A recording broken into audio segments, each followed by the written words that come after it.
The worn-out socks, forgotten buttons, and tangled threads scattered across the kitchen table were hardly the tools of a master craftsman, but for David Clark, they held a desperate hope. His daughter, Lily, had been struggling, and he, a single dad juggling 2 jobs, felt powerless to mend her quiet sadness. He never imagined that a hastily sewn doll, a clumsy creation born of pure love, would not only bring a smile back to Lily's face, but also unlock a secret world, a hidden connection, and an unexpected opportunity that would change their lives forever. What started as a simple act of fatherly devotion was about to unravel into a surprising twist of fate, proving that sometimes the most extraordinary paths are sown with the humblest of materials. Before we carry on, please hit the subscribe button to make my day, and let me know where you are watching from in the comments. David Clark's hands, usually adept at fixing a leaky faucet or navigating complex spreadsheets, felt surprisingly clumsy as he sorted through the pile of mismatched socks. The evening had begun with Lily's quiet tears, a familiar ache in his chest that echoed the struggles of being a single father. Her best friend, Maya, had just received an extravagant, store-bought doll, all shimmering synthetic hair and elaborate outfits, a stark contrast to Lily's cherished but well-worn, hand-made-down toys. David saw the longing in his daughter's eyes, a silent wish he couldn't afford to fulfill amidst the rising bills and the ever-present pressure of his 2 jobs. The small, slightly cluttered kitchen of their modest apartment, usually a scene of hurried breakfasts and simple dinners, had been transformed into a makeshift crafting zone. David, determined to conjure some magic out of his limited resources, had scoured their apartment for materials. An old, soft gray sock became the doll's body, its faded warmth a comforting promise. A lone, brightly colored red sock, too small for either of their feet, was earmarked for her dress. Buttons, rescued from a forgotten sewing kit, gleamed with the potential of eyes and embellishments. And a tangled skein of brown embroidery thread, a relic from a past, forgotten hobby, promised hair. He was not, by any stretch of the imagination, a natural artist.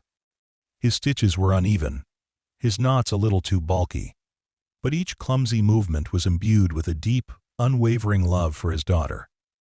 He remembered Lily's laughter, a sound that could chase away any shadow, and he clung to the hope that this simple, handmade gesture would rekindle that joy. The aroma of brewing coffee, a necessity for his late-night shifts, mingled with the faint scent of old fabric, creating a peculiar, comforting atmosphere. As he worked, a quiet introspection settled over him. Life since his wife Sarah had passed had been a relentless uphill climb. The grief had been a constant companion, a heavy cloak he wore daily. Providing for Lily, ensuring her happiness and security, had become his singular focus, often at the expense of his own well-being.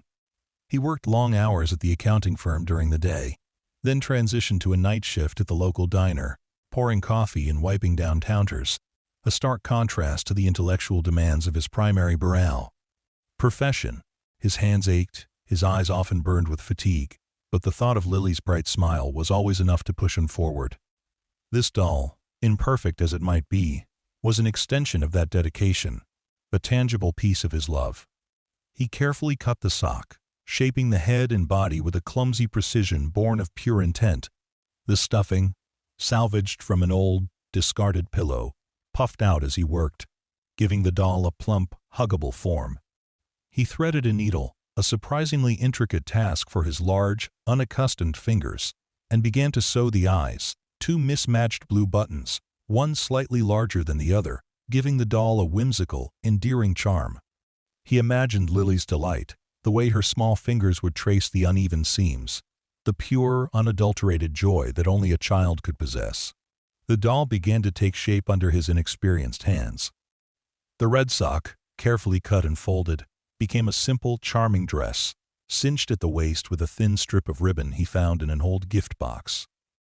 The brown thread was painstakingly stitched into place, strand by strand, to form a messy, yet endearing mop of hair.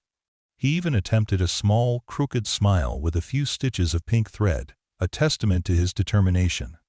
The finished product was far from perfect.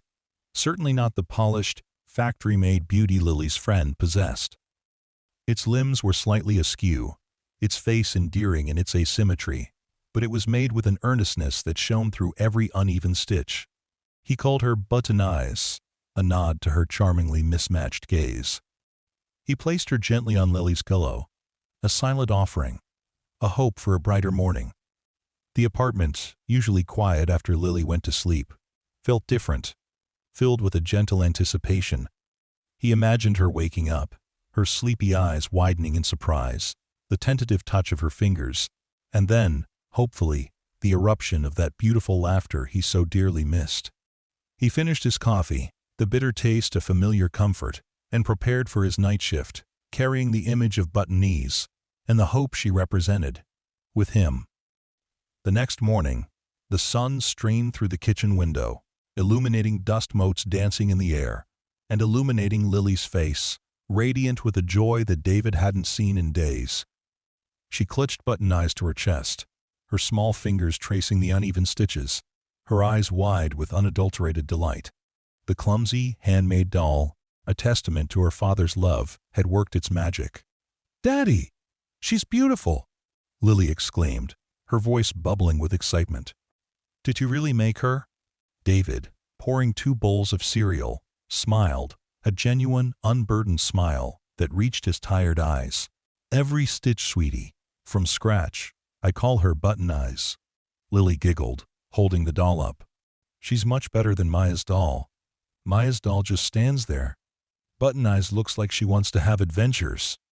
This simple declaration, this unvarnished preference for his humble creation over the pristine store-bought one, filled David with a warmth that spread through his entire being. It was a validation, a quiet victory in the daily battle to provide not just for, but for his daughter. Button Eyes quickly became an inseparable companion. She joined Lily at the breakfast table, sat perched on her backpack during school trips, and was tucked safely beside her every night. Lily would whisper secrets to Buttonese, invent elaborate stories about her adventures, and even mimic her slightly crooked smile. David watched, a quiet contentment settling over him, knowing he had, in his own clumsy way, given her something truly special. One afternoon, a few weeks after Buttonese's arrival, the apartment buzzed with the excited chatter of 2 young girls. Lily's best friend, Maya, was over for a playdate, their giggles echoing through the small living room.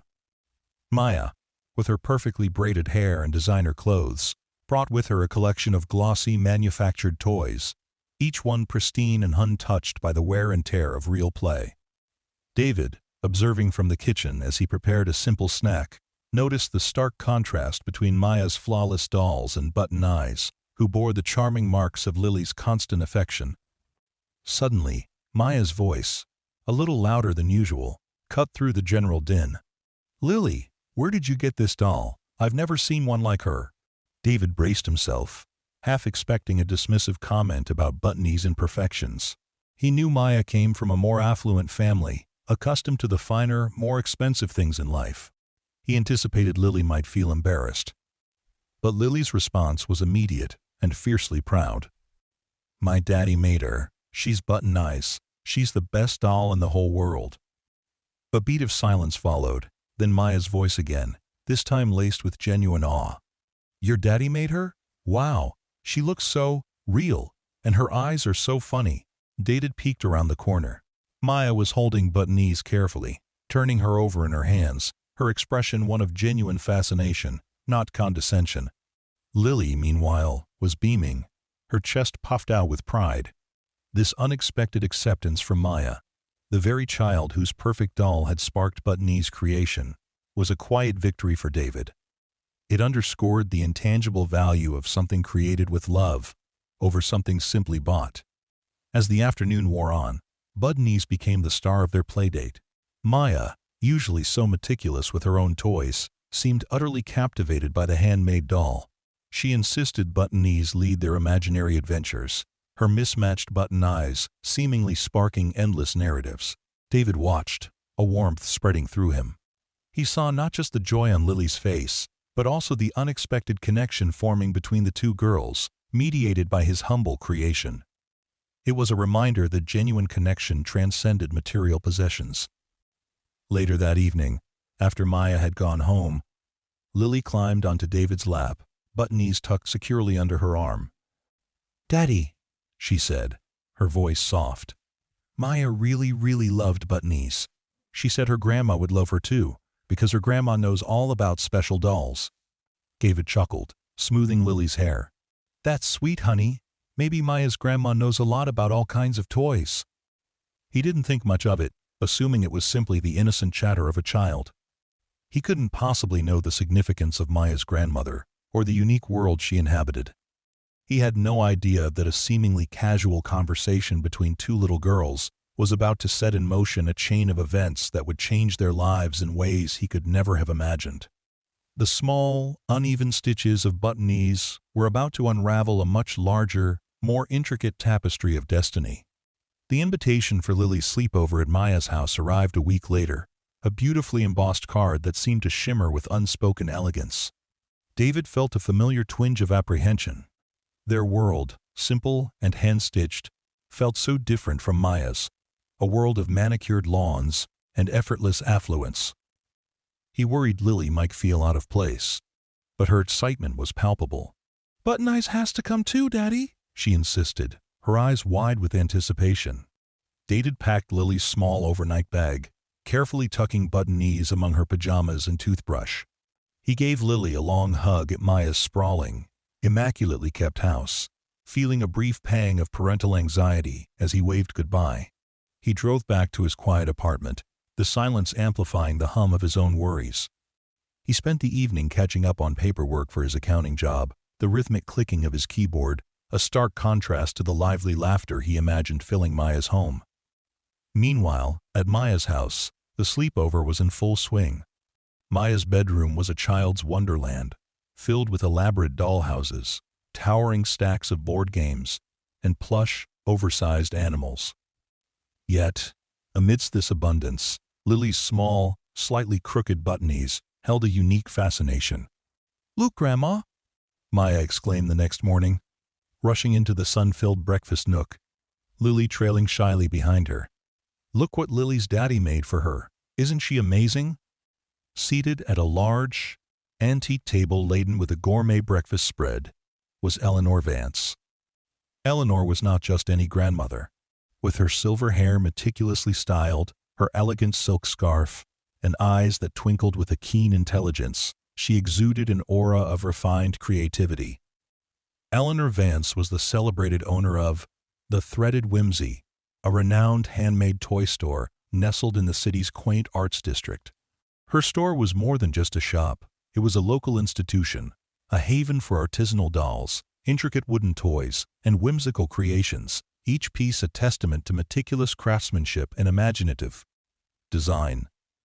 Eleanor had built her empire on the principle that toys, especially dolls, should possess soul, a story woven into their very fabric. She believed in the unique charm of the imperfect, the beauty of the handmade. Eleanor, sipping her herbal tea, lowered her spectacles and took button-knees from Maya. Her fingers, accustomed to discerning the finest silks and the most delicate stitches, gently cradled the doll. Her expression, initially one of polite interest, slowly shifted to one of profound surprise, then genuine delight. She turned Button Eyes over, examining the uneven seams, the slightly askew buttons that formed her eyes, the messy but endearing mop of brown thread hair.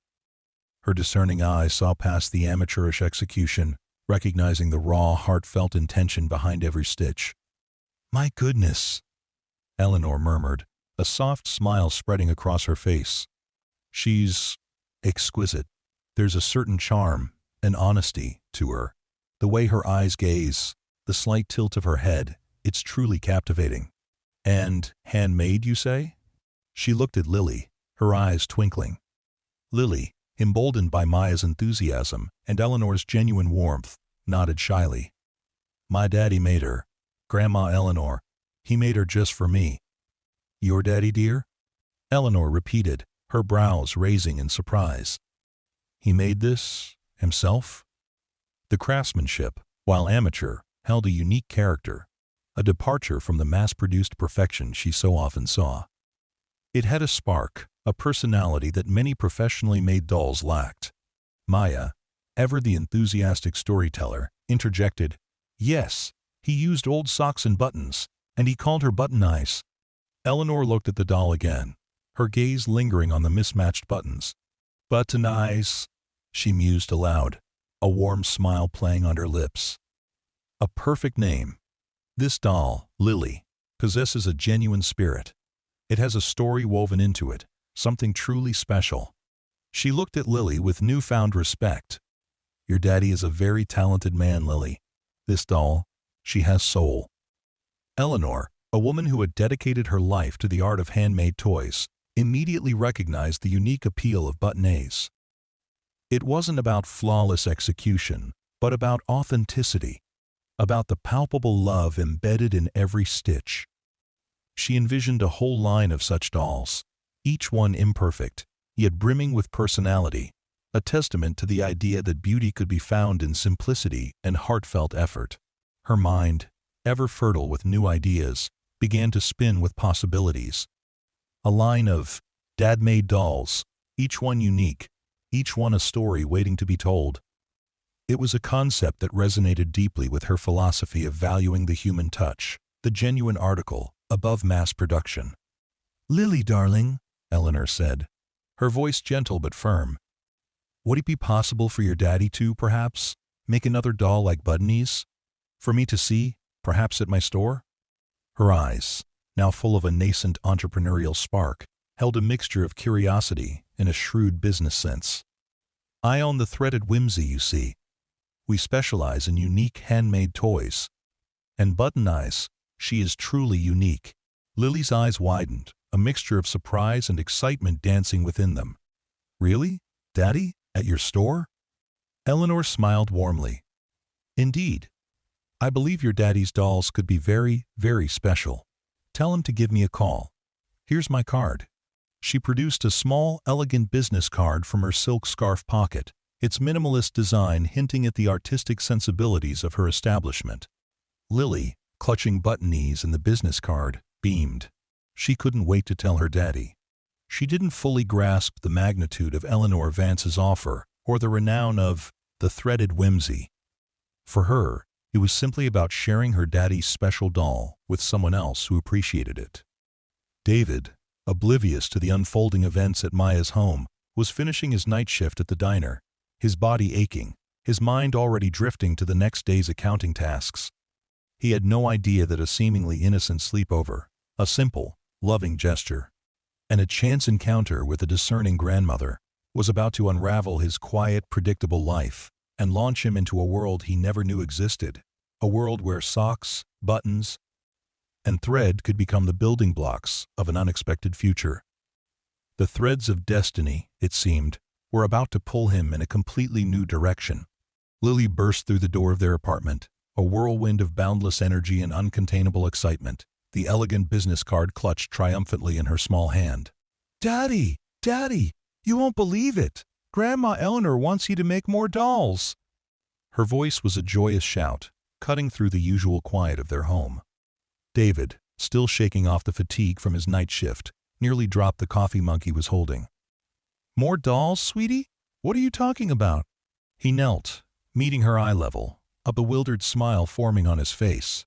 Lily held out the business card, its crisp paper and refined lettering a stark contrast to the worn fabric of Button Eyes, who was still tucked under her arm. "This is Maya's grandma, Eleanor Vance. She owns a store, a really, really famous one called the Threaded Whimsy, and she said Button Eyes is exquisite, and that you're talented, and she wants to see if you can make more dolls for her." Her store. Lily's words tumbled out in a breathless rush, each one imbued with an almost dizzying sense of wonder. David took the card, his eyes scanning the elegant script. "The Threaded Whimsy," he read aloud, a faint frown creasing his brow. The name sounded vaguely familiar, perhaps from a local arts magazine he'd once idly flipped through at a waiting room. He certainly didn't associate it with his rudimentary sewing skills. "Exquisite, huh? She certainly has a generous definition of exquisite," he mumbled, a self-deprecating chuckle escaping him. The idea of his clumsy sock and button creations gracing the shelves of a famous store seemed ludicrous. However, Lily's radiant face, her unshakable belief in his newfound talent, spurred him to action. He couldn't crush her innocent enthusiasm. "Well, that's incredibly kind of her, sweetie. I suppose I could try to make another one, just to show her." He imagined a quick, polite meeting, a brief moment of appreciation, and then a return to his ordinary life. He failed to grasp the depth of Eleanor's vision or the magnetic pull of her entrepreneurial spirit. That evening, after Lily was tucked into bed, David found himself back at the kitchen table, a fresh pile of mismatched socks, salvaged buttons, and varied threads before him. The previous doll, Buttonese, had been born of desperation and love. This one, however, carried the unspoken weight of expectation. He felt a nervous flutter in his stomach, a strange blend of anxiety and a nascent, unfamiliar excitement. Could he actually create something that a renowned toy store owner would consider exquisite? He decided to replicate Buttonese, to prove to himself and to Eleanor Vance that her initial impression wasn't a fluke. He chose a striped sock for the body, a playful contrast to Buttonese's solid gray. He meticulously selected 2 emerald green buttons for the eyes, their vibrant hue promising a mischievous glint. He even experimented with a new technique for the hair, using loops of yarn to create a curly, unruly mop. Each stitch was still a little clumsy, each seam slightly uneven, but there was a newfound confidence in his movements, a burgeoning understanding of the fabric and thread. He was no longer simply sewing, he was creating. The kitchen, once a place of mundane domesticity, had become a space of quiet contemplation and burgeoning artistry. 2 days later, David, clutching the newly finished doll, which he affectionately named Patches, for her striped body and varied textures, found himself standing before the charming storefront of the Threaded Whimsy. The display window was a miniature wonderland, filled with meticulously crafted wooden animals, intricate porcelain dolls, and whimsical fabric creatures that seemed to possess their own silent stories. He felt a profound sense of inadequacy, his humble sock doll feeling utterly out of place amid such refined artistry. Taking a deep breath, he pushed open the heavy wooden door. A soft bell chimed, announcing his arrival. The interior of the store was a feast for the senses, a symphony of textures and colors. Shelves lined with exquisite toys stretched to the high brass ceiling, each piece seemingly radiating a unique personality. The air smelled faintly of lavender and polished wood. Eleanor Vance emerged from a back room, her elegant figure radiating a quiet authority, her eyes, shrewd and discerning, immediately landed on the doll in David's hand. "Mr. Clark, I presume?" she said, her voice warm and inviting. "And this must be the cousin of Buttonese." She extended a hand, her smile genuine. David, feeling a little overwhelmed, nodded, offering Patches for her inspection. "Yes, ma'am. This is Patches. Lily told me you were interested." Eleanor took Patches, her fingers gently assessing the doll. She turned her over, examining the stitches, the unique texture of the striped sock, the playful disarray of her yarn hair. Her eyes, keen and experienced, missed nothing. She noted the consistent, albeit amateur, craftsmanship and more importantly, the undeniable character that Patches, like Buttonese, possessed. "Mr. Clark," Eleanor began, her voice gaining a professional edge, "this is remarkable. The ingenuity, the resourcefulness, the sheer heart poured into these creations. It's evident in every stitch. These aren't just dolls, Mr. Clark. They're characters. They have soul. And that, in the world of handmade toys, is invaluable." She paused, her gaze fixed on Patches, then met David's eyes. "I want to commission a line of these. A line of dad-made dolls for the Threaded Whimsy. I believe they will resonate deeply with our clientele. We could call them the Button Eyes Collection." David's jaw slackened. A commission? A whole line? For his clumsy creations? He stumbled over his words, trying to articulate his surprise, his disbelief. A line? But, ma'am, I'm an accountant. I just made one for my daughter to cheer her up." Eleanor chuckled, a soft, knowing sound. And that, Mr. Clark, is precisely their charm. The authenticity, the love, the story behind each one. That's what people crave. That's what makes them unique. We have a discerning clientele who appreciate artistry and genuine craft. These dolls, they represent something truly special. She paused, her eyes twinkling. "Consider this an opportunity, Mr. Clark, a chance to share your unique talent with a wider audience, and a chance to perhaps explore a different path." She laid out her proposal, a fair and generous offer for a trial run of 10 dolls, with the potential for a long-term partnership if they sold well. She spoke of marketing, of storytelling, of the unique narrative that would accompany each Dad-made doll. David listened, his mind reeling. The numbers, the figures she quoted, were substantial, far more than he could ever earn from his night shifts at the diner, and perhaps even enough to alleviate some of the financial pressure he carried from his primary job.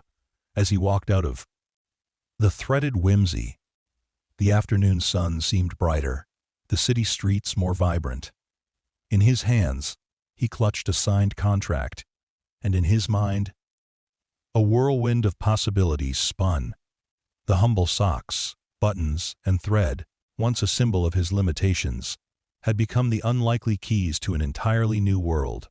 His quiet life, dictated by the rigid demands of his jobs, was about to be turned upside down.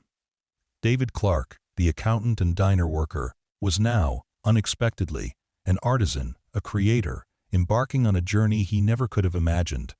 A journey sparked by a simple act of love for his daughter. The thread of destiny had truly taken an unexpected turn. The news of the commission from the threaded whimsy hit David with the force of a gentle, yet utterly disorienting wave.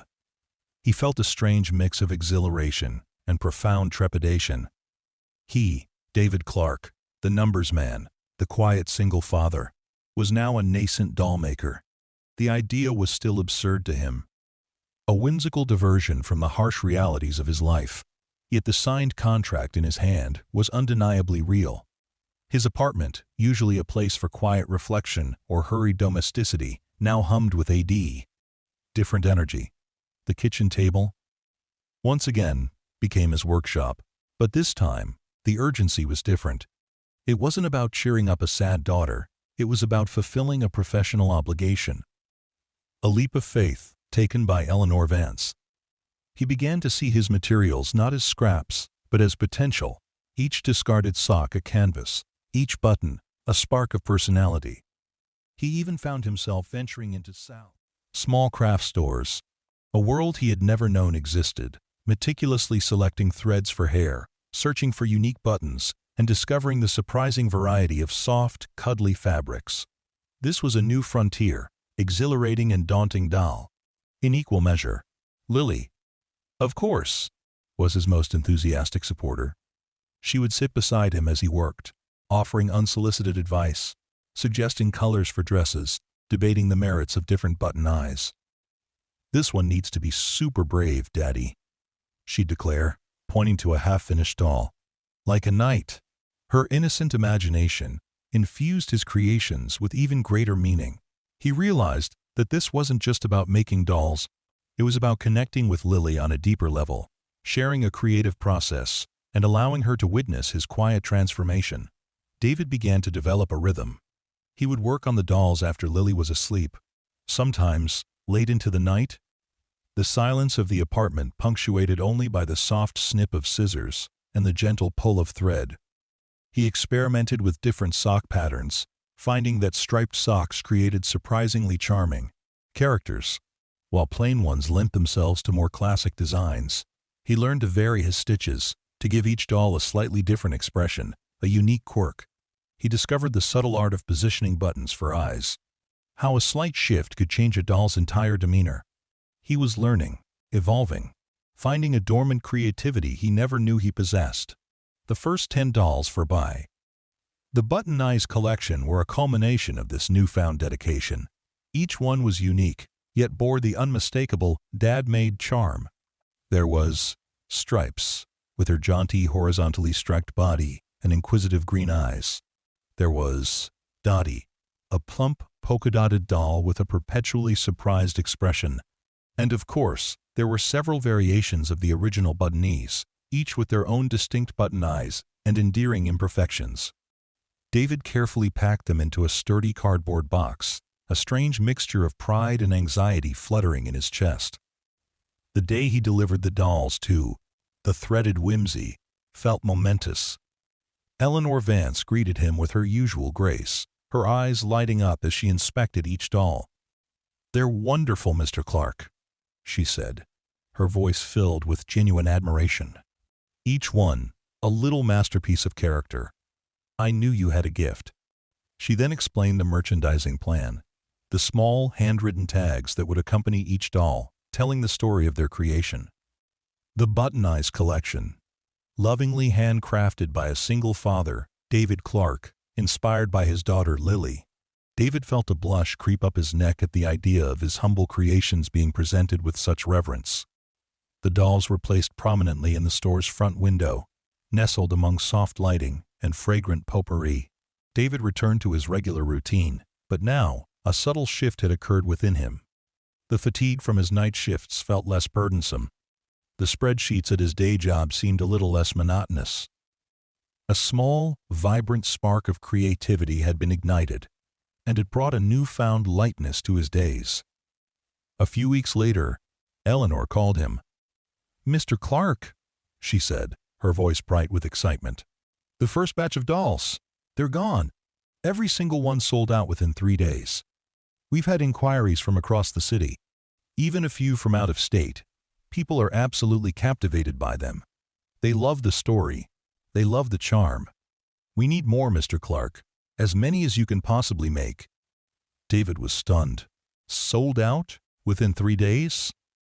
He had barely dared to hope they would sell it all. A profound sense of validation washed over him, a feeling he hadn't experienced in years. The numbers were even more surprising. The profits from this first batch, even after Eleanor's commission, were substantial. They would allow him to cut back on his diner shifts, to spend more time with Lily, to finally begin to breathe a little easier. He immediately called Eleanor back, his voice filled with newfound confidence. "Consider it done, Ms. Vance. I'll get started right away." The success of the Buttonese collection at the Threaded Whimsy was rapid and unexpected, a delightful whirlwind that swept David and Lily into a new rhythm of life. The kitchen table, once an occasional workspace, transformed into a permanent, vibrant crafting studio. Scissors, needles, threads of every color, and an ever-growing pile of interesting socks became the new staples of their home. David officially cut back his diner shifts, the physical relief palpable, and began to dedicate more of his free time, particularly evenings, to doll making. The pressure of constant financial worry began to ease, replaced by the creative challenge of meeting demand. He continued to refine his techniques, guided by his growing instinct and Lily's playful suggestions.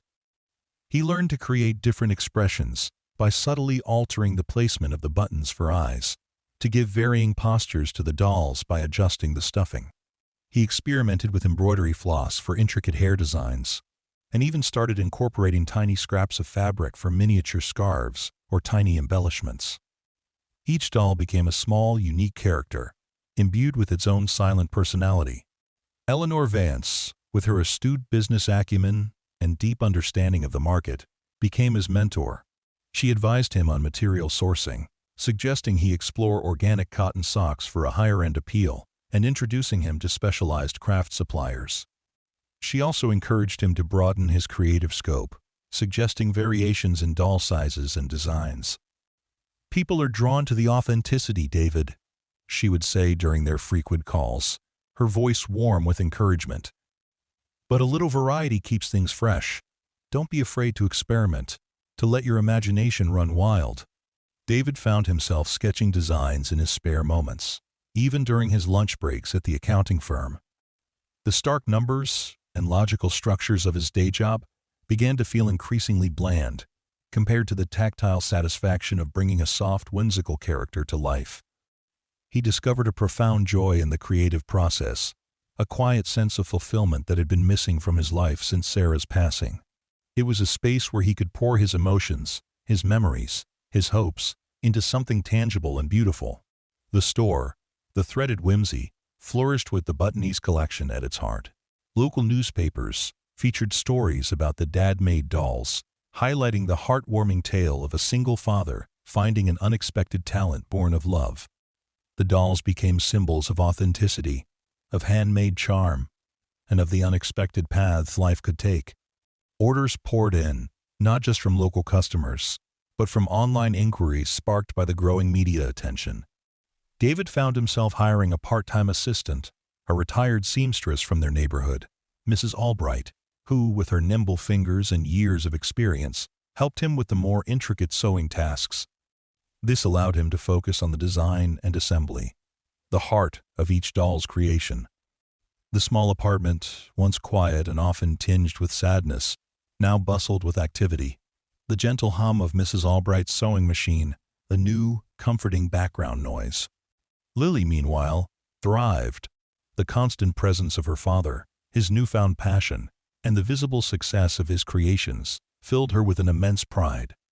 She would often accompany him to the threaded whimsy, her small face beaming as she saw her daddy's dolls displayed so prominently.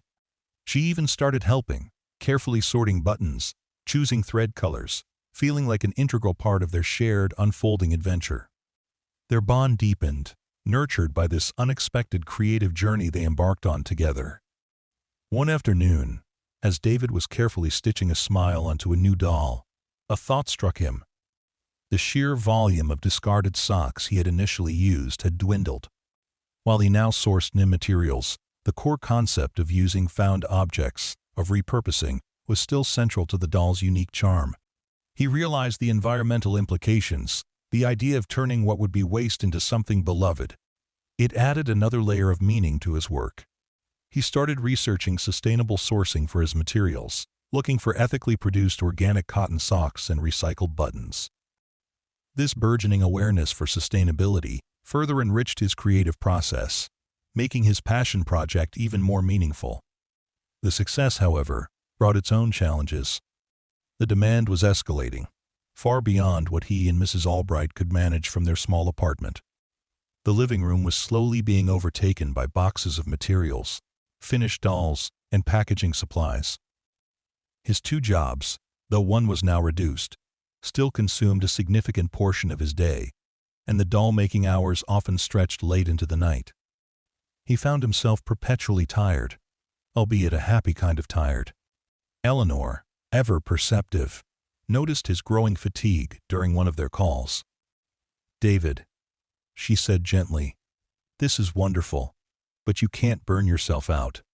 This isn't just a hobby anymore, it's a burgeoning business. We need to think bigger. We need a proper workshop."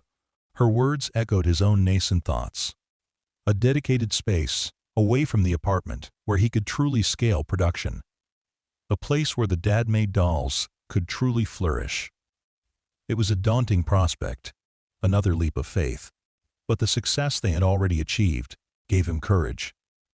He discussed it with Lily, explaining the idea of a bigger space, a dedicated doll factory, where he could make even more button eyes for children all over the world. Lily's eyes lit up at the idea of a factory, imagining a whimsical place filled with fabric and buttons. Her unwavering support, her sheer joy in his work, was his constant motivation. David, guided by Eleanor's experienced hand, began searching for a suitable workshop space. He found a charming, old storefront in a quiet, artistic corner of the city, just a few blocks from the threaded whimsy. It had high ceilings, large windows that let in plenty of natural light, and enough room for multiple workstations. It felt right, a place where his creativity could truly take root and blossom. The move to the new workshop felt like a profound step, a tangible manifestation of his unexpected journey. He signed the lease, a nervous excitement fluttering in his chest. He purchased sturdy work tables, shelving for his materials, and even a small, comfortable armchair for Lily to sit in when she visited. This was no longer just a hobby. It was his future, a path he had stumbled upon through a simple act of love. David Clark, the single dad who once thought he could only balance numbers and serve coffee, was now building a dream, one stitch at a time. The next chapter, filled with the promise of expansion and the challenges of true entrepreneurship, was about to begin. The transition from a kitchen table operation to a dedicated workshop was both exhilarating and overwhelming. The space, a charming, albeit slightly dusty, former bakery, offered ample room for expansion. High ceilings and large windows flooded the area with natural light, a welcome change from the dim corners of his apartment. David, with the help of Lily's enthusiastic, if not always practical assistance, and Mrs. Albright's quiet efficiency, spent weeks transforming the space.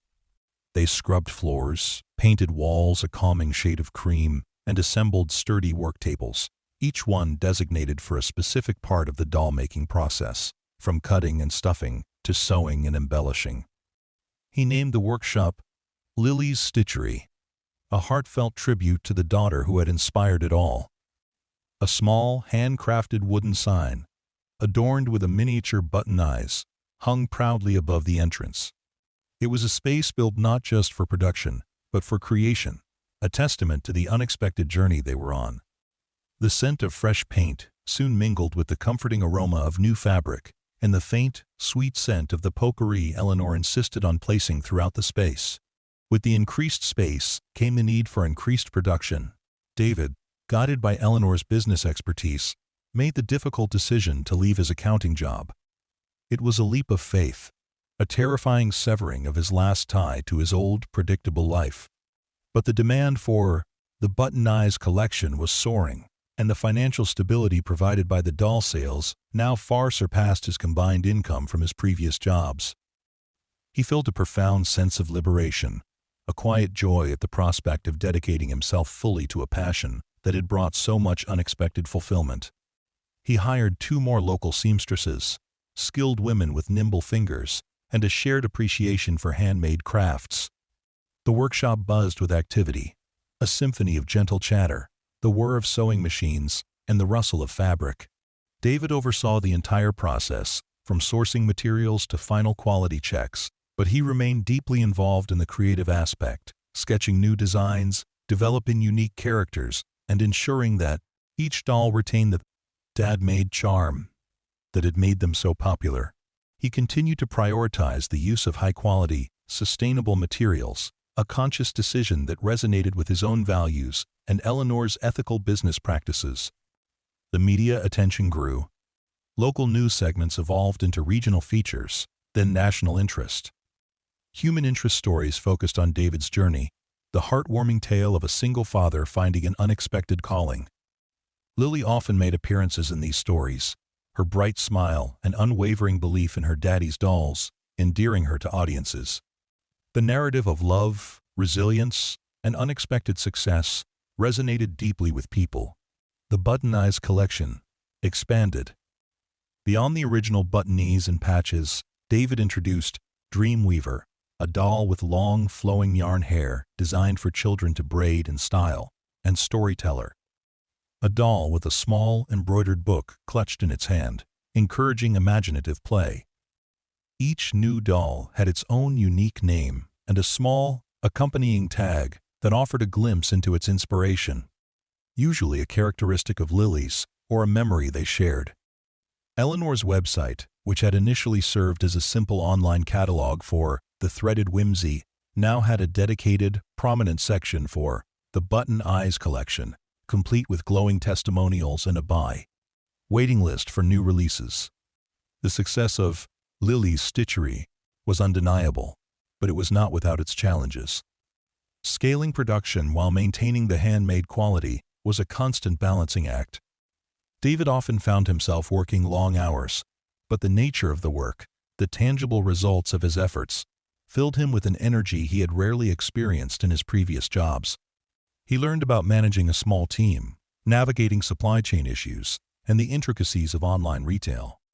Eleanor's guidance proved invaluable. her vast experience in the artisanal market a constant source of wisdom and support. He also found himself connecting with other artisans, a vibrant community he had never known existed. He attended craft fairs, met other small business owners, and shared stories of their creative journeys. He realized he was no longer just an individual making dolls in his kitchen. He was part of a larger movement that valued handmade craftsmanship, authenticity, and ethical production. This sense of belonging, this connection to a creative community, brought a profound sense of joy and purpose. Lily continued to be his greatest inspiration and his harshest, yet most beloved critic. She would point out a crooked stitch, suggest a brighter button, or offer a name that perfectly captured a doll's budding personality. Her unwavering belief in him, her innocent joy in his work, was the fuel that powered his passion. Their evenings together, once filled with the quiet routines of dinner and homework, now often included brainstorming sessions for new doll designs, their laughter echoing through the comfortable, fabric-filled workshop. As the months passed, David began to feel a shift within himself that went beyond his career change. The grief he had carried since Sarah's passing, while still a part of him, no longer felt like a heavy cloak. It had transformed into a gentle warmth, a reminder of the love that had shaped his life, and the daughter who was its continuation. The act of creating, of bringing something new and beautiful into the world, had become a form of healing, a quiet way of honoring Sarah's memory by embracing life and pursuing happiness. He was no longer just surviving, he was thriving, both as a father and as a person. The success of Lily's stitchery eventually outgrew even their charming workshop. Eleanor, ever the visionary, proposed an even bolder step, establishing a larger production facility and exploring national distribution. It was a daunting proposition, one that would require significant investment and a complete restructuring of their operation. But as David looked at the flourishing workshop, at the smiling faces of his team, and at the endless stream of positive feedback from customers, he knew he was ready. He was ready to take the Button Eyes collection to an even wider audience, to share the love and joy woven into every stitch with children across the country. The humble sock doll, born of a father's love, was about to embark on its biggest adventure yet, and David, the single dad who once knew only numbers, was leading the way, his heart full of purpose and his hands ready for the next stitch. The concept of national distribution for the Button Eyes collection was a monumental leap, a transition from beloved local artisan to a recognized brand. Eleanor Vance, with her vast experience and an almost uncanny foresight, guided David through the labyrinthine world of large-scale manufacturing, supply chains, and national retail partnerships. It was a daunting prospect, far removed from the intimate charm of Lily's stitchery. The scent of fabric and lavender would soon be replaced by the sterile air of corporate boardrooms and the hum of larger machinery. Their initial strategy focused on carefully selected, high-end toy boutiques and independent children's stores across the country, replicating the curated experience of the threaded whimsy. Eleanor insisted on maintaining the handmade ethos, even at a larger scale. This meant finding ethical manufacturers who could replicate David's designs while upholding the quality and unique charm of each doll. It was a painstaking process, but Eleanor was unyielding in her commitment to authenticity. David found himself traveling more, meeting with potential partners, overseeing quality control at new production facilities, and sharing the heartwarming story of the Button Eyes collection with a wider audience. He became the public face of the brand, his quiet sincerity and genuine passion resonating with retailers and customers alike. He spoke at industry conferences, his once clumsy hands now confidently holding up a Button Eyes doll, a testament to his unexpected journey. The challenge, you see, David would explain to eager audiences, his voice gaining a newfound confidence, was never just about making a doll. It was about infusing it with heart, about creating something that felt loved, even before it reached a child's hands. We've worked tirelessly to ensure that, even at a larger scale, each Button Eyes doll carries that same spirit. End quote. His words, simple and heartfelt, often drew warm applause. Lily, now a few years older, remained his muse and his most valued consultant. She understood the essence of the dolls better than anyone, instinctively knowing what would appeal to children. She helped design new characters, choosing colors and accessories, her imagination boundless and inspiring. Their shared creative process continued, even amidst the escalating demands of the business. Weekends were often spent sketching new doll concepts, their laughter echoing through the larger, newly established Button Eye's manufacturing facility, a clean, modern space that still retained a touch of the charming artistry of the original workshop. Mrs. Albright, now a vital part of the management team, oversaw the core production, ensuring meticulous craftsmanship remained paramount. One of the significant challenges of scaling was sourcing materials sustainably and ethically. David, remembering his initial revelation about repurposing, became deeply committed to this. He established partnerships with textile recycling companies, transforming discarded fabrics into soft, durable stuffing. He worked with fair trade cooperatives for his specialized yarns and buttons, ensuring that every step of the supply chain adhered to strict ethical guidelines. This commitment to sustainability became a cornerstone of the Button Eye's brand, differentiating it in a crowded market. The brand's philosophy, love in every stitch, resonated deeply with consumers who sought products with a story, with a conscience. The Button Eye's collection was not just a toy line, it was a movement, championing handmade quality, fatherly love, and sustainable practices. Parent blogs raved about the doll's unique charm and durability, and social media was flooded with heartwarming photos of children cuddling their Button Eye's dolls. The financial success was substantial. David no longer worried about bills or second jobs. He was able to provide Lily with a comfortable, secure life, filled with opportunities he could only have dreamed of years ago. They moved into a slightly larger, sunnier apartment, with a dedicated art space for Lily and a small, quiet corner for David's personal crafting. He continued to make original, one-off dolls for Lily by hand, each one a testament to their enduring bond and the origin of their incredible journey. These personal creations, never for sale, held the purest essence of the Button Eye's collection. Beyond the material success, David found a profound personal transformation. He had discovered a passion he never knew existed, a creative outlet that filled him with joy and purpose. He had stepped out of the shadows of grief and taken a bold leap into the unknown, driven by love for his daughter. He was no longer just a single dad trying to make ends meet. He was an entrepreneur, an artist, a community leader, and a source of inspiration. Eleanor Vance, now a close friend and confidant, often remarked on his remarkable journey. "David," she would say over their regular team meetings, "you found your true calling. It was always there, hidden beneath the numbers and the daily grind. Lily simply helped you unearth it." As the Button Eye's collection became a household name, there were inevitable approaches from larger toy conglomerates eager to acquire the brand. They offered astronomical sums, promises of even wider distribution, and the potential for immense personal wealth. It was a tempting proposition, one that could secure Lily's future beyond any doubt. David, however, consulted with Eleanor and, most importantly, with Lily. He weighed the offers carefully, considering the implications for the brand's integrity, its commitment to handmade quality, and its underlying philosophy.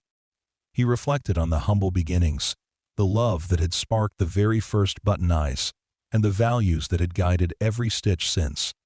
Ultimately, he declined the offers. He realized that the essence of the Button Eyes collection lay in its authenticity, its handmade quality, and the story of love it represented.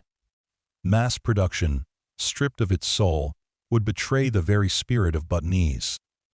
He wanted to maintain creative control, to ensure that every doll, whether made in their expanded facility or by his own hands, carried the genuine warmth and character that had made them so beloved. "It's not just about the money," David explained to a surprised but understanding Eleanor. "It's about the heart. It's about what Button Eyes means to Lily, and what it's come to mean to so many other children. I can't compromise that." Eleanor smiled, a knowing glint in her eye. "I knew you'd say that, David. That's why you're so special. And that's why the Button Eyes collection will continue to thrive, not just as a business, but as a legacy of love." And thrive it did. Lily's Stitchery, now with its dedicated manufacturing facility, continued to produce the Buttonese collection with unwavering commitment to quality and ethical practices. David Clark, the single dad who had once felt lost and overwhelmed, had found his purpose, his passion, and his place in the world, all through the humble magic of socks, buttons, and thread, and the unwavering love for his Zaf daughter. The story of Buttonese was not just a business success. It was a testament to the transformative power of creativity, resilience, and the enduring strength of a father's love, a story that continued to unfold, one beautifully imperfect stitch at a time.